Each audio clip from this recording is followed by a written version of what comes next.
La matinale de Radio Classique avec David Abiker. 7h43, l'écho du monde avec Christian Macarian. Christian, je vous ai déjà salué. Vous nous parlez de ce qui se passe entre les Iraniens et les Américains. Négociateurs des deux pays se retrouvent aujourd'hui à Genève. Mais tandis que le président iranien évoque une perspective favorable, c'est le mot, Donald Trump lance des signaux contradictoires. Alors, où en sont leurs discussions et leurs négociations ? Alors écoutez David, je n'ai pas du tout envie de citer le président iranien comme une source de sagesse, loin s'en faut. Mais il a finalement bien résumé la situation présente en faisant cette déclaration sibylline mais très claire, ni guerre ni paix. De son côté, c'est exactement ce qui se passe. De son côté, Donald Trump a déclaré mardi, autre formule bienvenue aussi, dans son message sur l'état de l'Union, ma préférence va à une résolution de ce problème par la diplomatie, mais une chose est sûre, je ne permettrai jamais au principal soutien mondial du terrorisme de se doter d'une arme nucléaire. Voilà qui est clair et net également. À vrai dire, la voie diplomatique ressemble aujourd'hui à une impasse, dans la mesure où chaque camp place la barre trop haut aux yeux de l'autre. Quant à l'option militaire, elle soulève majoritairement des objections. Alors, quel type d'objection ?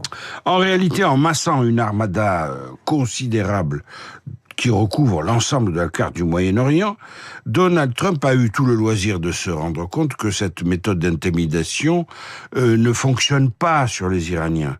Ça, c'est pour la stratégie globale de Trump. Pour ce qui est d'un accord très hypothétique, que les Iraniens font miroiter tout en maintenant un niveau d'exigence inacceptable pour les Américains, eh bien, tout cela peut se terminer par une pâle copie de de l'accord conclu par l'administration Obama en juillet 2015 et que Donald Trump a rayé d'un trait de plume en 2018 après l'avoir qualifié de pire accord jamais conclu. Autrement dit, il faut que Trump fasse plus fort, beaucoup plus fort qu'Obama. C'est pas évident du tout. Concernant l'autre hypothèse, qui est celle d'une frappe limitée, le porte-parole de la diplomatie iranienne a carrément dit « Il n'y a pas de frappe limitée. Un acte d'agression sera considéré comme un acte d'agression. » Voilà qui est également clair.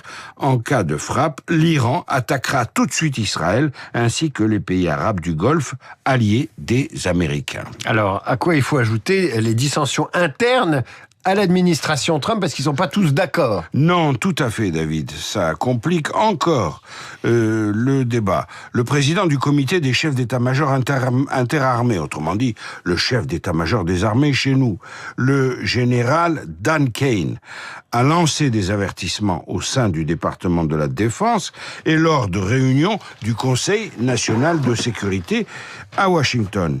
Selon Dan Kane, les plans de guerre envisagés dont il a la supervision et dont il s'occupe honnêtement très bien, ces plans comportent des risques d'extension dans la durée qui entraîneraient des pertes humaines, l'épuisement des défenses aériennes et l'épuisement aussi des munitions, car beaucoup de munitions ont pris la destination de l'Ukraine au fil des années.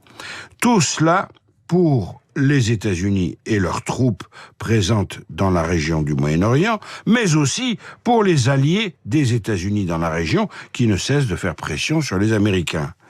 Mais la politique intérieure mène quand même la danse par-dessus tout.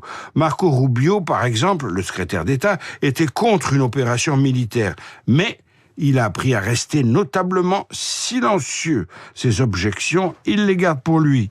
J.D. Vance, le vice-président, qui était aussi contre, semble opérer un virage sur l'aile en conseillant aux Iraniens de, je cite, « prendre au sérieux les menaces de Trump ».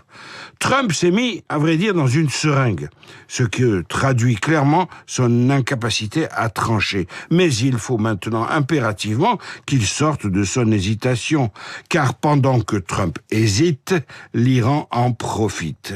Il faut donc que Trump trouve de nouveaux arguments pour aller dans un sens ou dans l'autre. Il parle d'une menace iranienne qui pourrait atteindre les États-Unis à travers des missiles intercontinentaux. C'est un langage aux sonorités martiales qui, une fois encore, laisse toutes les options ouvertes. Christian Macarian pour l'écho du monde, il est 7h48 à suivre le journal imprévisible. Il y a 10 jours, une carte Pokémon extrêmement rare a été vendue 16 500 000 $. Pokémon, c'est d'abord un jeu vidéo créé au Japon il y a 30 ans et c'est devenu une folie contemporaine au même titre que la philatélie pouvait l'être à son époque. Augustin Lefebvre vous raconte tout